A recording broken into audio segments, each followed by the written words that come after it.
दरवाजे के पीछे कौन था? रात का खौफनाक सन्नाटा।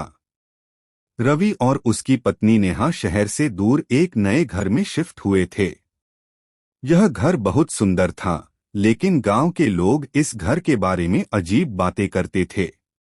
कहा जाता था कि रात के समय यहाँ कुछ अजीब घटनाएं होती हैं। रवि ने इन बातों को मजाक समझा और अपनी पत्नी के साथ खुशी खुशी वहां रहने लगा। लेकिन पहली ही रात कुछ ऐसा हुआ जिसने उनकी जिंदगी बदल दी। पहली रात की दस्तक। रात के 2 बजे नेहा की नींद अचानक खुल गई। उसे महसूस हुआ कि कोई धीरे धीरे उनके बेडरूम के दरवाजे पर दस्तक दे रहा है। टोक टोक टोक। उसका दिल जोर जोर से धड़कने लगा। उसने धीरे से रवि को जगाया। रवि, सुनो, कोई दरवाजे पर है। रवि पहले तो हंसा, अरे ये तुम्हारा वहम होगा।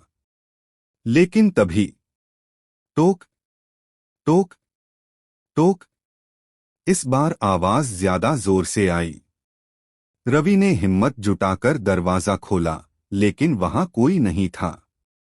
सिर्फ ठंडी हवा अंदर आई और लाइट हल्के हल्के झपकने लगी। दोनों घबरा गए, लेकिन किसी तरह सोने की कोशिश करने लगे। दूसरी रात का खौफ। अगली रात फिर वही हुआ। ठीक 2 बजे। टोक टोक टोक। इस बार रवि ने दरवाजा नहीं खोला, लेकिन जैसे ही उसने झरोखे से बाहर देखा, उसे कोई सफेद कपड़ों में लिपटा हुआ अंधेरे में खड़ा दिखा।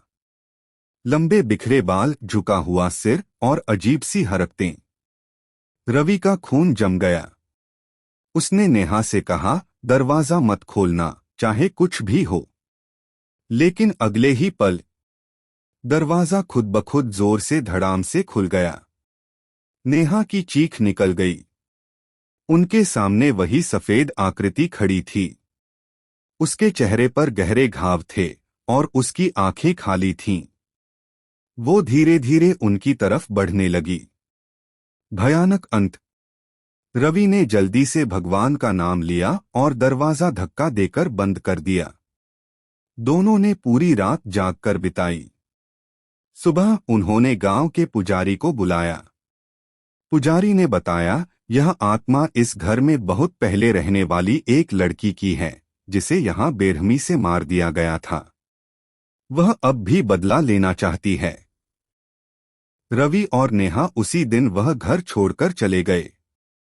आज भी जो कोई उस घर में रहने जाता है, उसे रात के 2 बजे दरवाजे पर दस्तक सुनाई देती है।